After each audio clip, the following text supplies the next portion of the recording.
家族6人食4万円。見ただけで食べたくなるやつ。口入れたやばいやつ。こっちは夏バテ解消にもグー。でんでんでん。今日も元気にお疲れちゃん。これ焼きたてが最高。まずはこちら。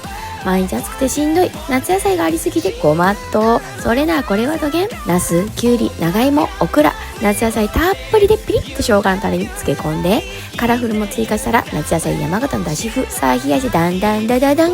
サバ缶様のお通りなり。見切り火のじゃがいもとタッグ組んで、魚を食べさせたい。でも食べてくれん。作るのも苦手。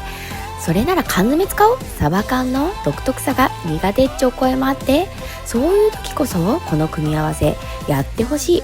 バジルチーズ入りのじゃがいもはいろんなものをマイルドにすっとよ。あとは春巻きの皮に挟んで焼くだけ。このカリカリパリパリ癖になること間違いなかとって。こっちも食べくろやんで。レシピ本好評発売中。